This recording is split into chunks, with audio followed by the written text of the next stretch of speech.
అందరికీ welcome back to Ravali వంటిల్లు. ఇవాల్టి వీడియోలో మీకు ఒక కొత్త రకం స్వీట్ రెసిపీ చూపిస్తానండి. చాలా బాగుంటుంది. ముందుగా ఒక మిక్సింగ్ బౌల్ తీసుకొని అందులోకి ఒక కప్పు దాకా పూరీ పిండి వేసుకోండి. పూరీ పిండి ప్లేస్లో మీరు గోధుమ పిండి అయినా వేసుకోవచ్చు. అలాగే ఇందులోకి ఒక చిన్న కప్పు దాకా సూజీ రవ్వ వేసుకోండి. ఉప్మా రవ్వ అంటారు కదా, అది వేసేసుకొని అందులోకి ఒక చిటికెడు సాల్ట్ వేసుకోండి. మనం ఎప్పుడు స్వీట్ రెసిపీస్ చేసుకున్నా అందులోకి కొద్దిగా సాల్ట్ వేసుకోవాలండి. టేస్ట్ చాలా బాగుంటాయి. ఇప్పుడు దీన్నంతా ఒకసారి బాగా మిక్స్ చేసేసుకొని అందులోకి ఒక 2 టీ స్పూన్ల దాకా నెయ్యిని వేసుకోండి. నెయ్యిని కరిగించి వేసుకోండి. నెయ్యి వేసుకోవడం వల్ల ఈ స్వీట్ రెసిపీ ఇంకా టేస్ట్ చాలా బాగుంటుందండి. ఇప్పుడు అందులోకి కొన్ని వాటర్ పోసుకుంటూ పిండిని చపాతీ పిండి కన్నా సాఫ్ట్గా కలుపుకోవాలండి. చేత్తోని ఇలా గట్టిగా ప్రెస్ చేస్తూ ఒక 4 to 5 మినిట్స్ పాటు మంచిగా మిక్స్ చేసేసుకోండి. పిండి మరీ గట్టిగా ఉండకూడదు, అలా అని మరీ సాఫ్ట్గా ఉండకూడదండి. కొంచెం మీడియంగా ఉండాలి.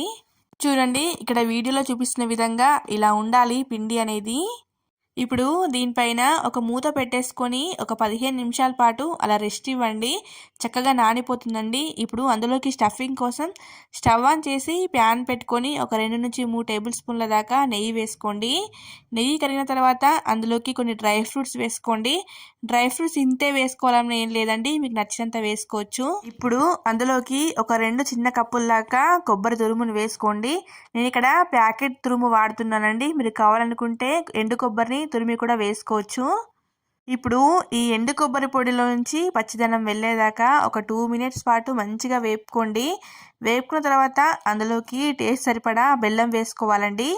వేసుకొని అందులోకి ఒక చిన్న కప్పు వాటర్ పోసుకొని మంచిగా కరిగించుకోండి బెల్లాన్ని. బెల్లం అనేది మీ స్వీట్ ప్రకారంగా మీరు వేసుకోండి. నేనైతే మీడియంగా వేసాను. చూడండి, ఇక్కడ మళ్ళీ ఒక చిన్న కప్పు వాటర్ పోసేసుకొని మళ్ళీ ఒకసారి అంతా బాగా మిక్స్ చేసేసుకోండి. చూడండి, ఇక్కడ బెల్లం అంతా కరిగి కొంచెం దగ్గరికి వస్తుంది కదా అండి. ఈ కొబ్బరి పొడి బెల్లం వాటర్ అన్నీ మంచిగా పీల్చేసుకొని మొత్తం దగ్గరికి రావాలండి.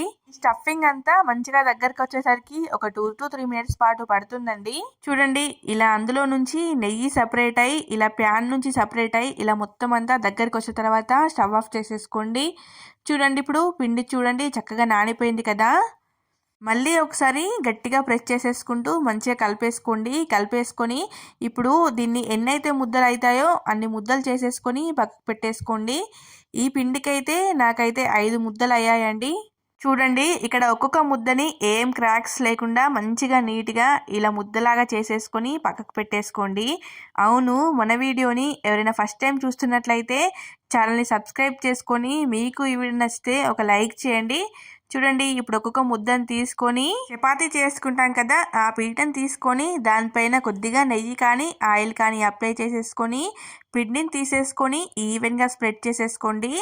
చపాతీ కర్రని మరీ గట్టిగా కాకుండా మరీ మెల్లగా కాకుండా ఇలా మీడియంగా ప్రెస్ చేస్తూ ఇలా మీడియం సైజులో చపాతీలాగా చేసేసుకొని అందులోకి ఇందాక మనం రెడీ చేసుకున్నాం కదా స్టఫింగ్, అందులో నుంచి కొంచెం తీసుకొని ఇందులోకి పెట్టేసుకొని కొంచెం అలా స్ప్రెడ్ చేసేసుకొని ఇప్పుడు చపాతీ ఉంటుంది కదా అండి, దాన్నంతా పైన ఇలా సైడ్స్ని క్లోజ్ చేసేసుకోండి.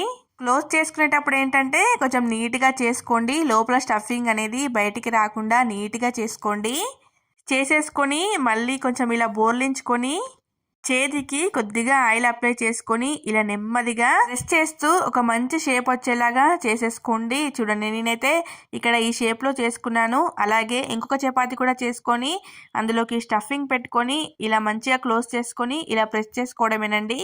మీరు ఏ షేప్లో కావాలనుకుంటే ఆ షేప్లో చేసుకోవచ్చు. ఒకటి గుర్తుపెట్టుకోవాల్సిన విషయం ఏంటంటే ప్రెస్ చేసేటప్పుడు కొంచెం నెమ్మదిగా ప్రెస్ చేసుకోవాలండి, లేకపోతే లోపల స్టఫింగ్ అంతా బయటికి వచ్చేస్తుంది. చూడండి, ఇలా అన్నీ రెడీ చేసి పక్కన పెట్టుకున్నాం కదా. ఇప్పుడు స్టవ్ ఆన్ చేసి ఒక కడాయి పెట్టుకొని అందులోకి డీప్ ఫ్రైకి సరిపడా ఆయిల్ పెట్టుకొని మనం రెడీ చేసుకున్న ప్యాకెట్స్ అన్నీ అందులోకి వేసేసుకొని ఒకవైపు మంచిగా కాలిన తర్వాత మరొక వైపు రొటేట్ చేసుకోండి. ఆయిల్ అనేది మరీ హీట్ ఉండకూడదండి, మీడియం హీట్ ఉండాలి. మనకి పూరీల్లాగా త్వరగానే కాలిపోతాయండి. ఎందుకంటే గోధుమ పిండితో చేసాం కాబట్టి అలా వేయగానే ఇలా కాలిపోతాయి. చూడండి, ఒకవైపు మంచిగా గోలిన తర్వాత మరొక వైపు రొటేట్ చేసుకోవడమేనండి. ఇలా లైట్ గోల్డెన్ కలర్లోకి వచ్చిన తర్వాత ఒక్కొక్క ప్యాకెట్ని తీసుకొని ఇలా చిల్లుల గంటలో వేసుకొని ఒక 1 మినిట్ పాటు అలానే ఉంచుకోండి. అందులో ఏమన్నా ఎక్స్ట్రా ఆయిల్ ఉంటే అంతా వెళ్ళిపోతుందండి. ఇప్పుడు ఈ ప్యాకెట్స్ అన్నిటిని పక్కకు పెట్టేసుకొని ఒక బౌల్ తీసుకొని అందులోకి ఒక కప్పు షుగర్ వేసుకోండి. అలాగే ఒక హాఫ్ కప్పు దాకా వాటర్ పోసేసుకొని అందులోకి మంచి ఫ్లేవర్ కోసం 2 ఇలాచీని క్రష్ చేసుకొని వేసుకొని షుగర్ని కరిగించండి. ఎట్లాంటి పాకం రావాల్సిన అవసరం లేదండి, జస్ట్ షుగర్ కరిగితే సరిపోతుంది.